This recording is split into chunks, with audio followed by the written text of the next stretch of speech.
Hey YouTube, it's Yu-Gi-Oh! Overdrive here, and I thought I'd do a KMP profile update. I've changed it up a very little bit. Just added some stuff to the extra deck, and changed up the main board a little bit. But here's what it looks like.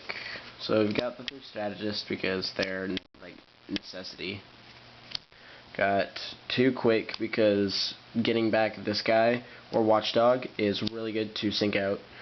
1 Hypa and 1 Watchdog. Card Create monster lineup. Machina monster lineup.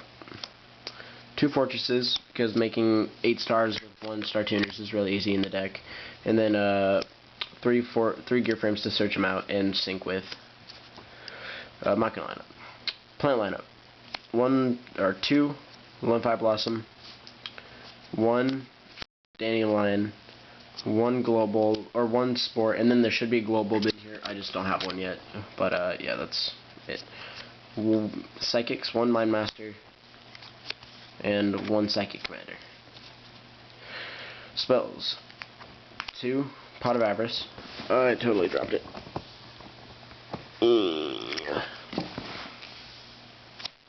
2 Instant Fusions. 2 hand destructions, 2 desynchros, 2 MSTs, and then like staples, Reborn, Darkhold, Book of Moon, Trunade, Limiter, 1-for-1, E-Telly, Scapegoat. I teched this in today, and it works really good because getting low-level non-tuner Earth monsters is fantastic for the extra deck. Because if you manage to like you set this first turn, and your opponent sets a monster pass, you end phase Scapegoat, and then you summon your strategist and you sync out into 7. And I'll show you what I usually sync out for 7 with because you can get them. Then 1-for-1. And then 3 Royal Decree as the traps. Extra deck. 1 VRA. I may run 2, but I only have 1 at the moment. Then 3 Burrito. Then we've got 1 Nat Beast, because he's really good. Because everything in here that you sync out with is Earth, minus the exception of like 3 cards. And then this card, Landoys. Cherry Landoys. This card is amazing. This is what you sync out with the 4 tokens you get from Scapegoat.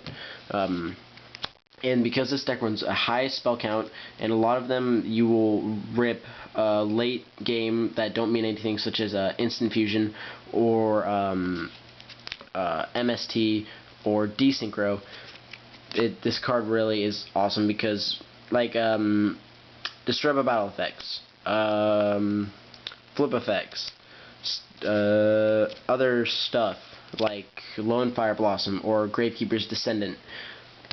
Awesome card. Then BRD is another 7, and Ancient Fairy is another 7. 1 Formula, 1 Katat Nasty, 1 Colossal Kempfer, 1 Stardust Dragon, 1 Proxied Trishula, and then 2 Cybersaurus. Alrighty guys, that is my deck, and I'd like to give a shout out to GHopper85 because he told me to run Gigantes in this deck, and hand destructions and all that good stuff. And I tried out Gigantes, and I didn't like how sometimes it would ruin your chances of using a Pot of Avarice. And if you were the only one person that had anything set, and they do something like Book of Moon to get around it, and you end up blowing up all of your back row, it's like your opponent just got a 3 for nothing. It's like run over with a weak monster and blow up your whole back row. But I appreciate him trying to help me out with the deck, and I did like it while I was in there. It did help with getting non-tuners on the field that were Earth monsters, but I like this version better because Scapegoat can stall out and protect you for a little bit, or you can use it as your synchro power because then if you can't synchro for 7 with all 4 tokens, you can synchro for 5 with 2 of them. Yeah, this is my deck. Comment, rate, subscribe, like, do whatever you want. But this is Yu-Gi-Oh! Overdrive, and I will hit you up later.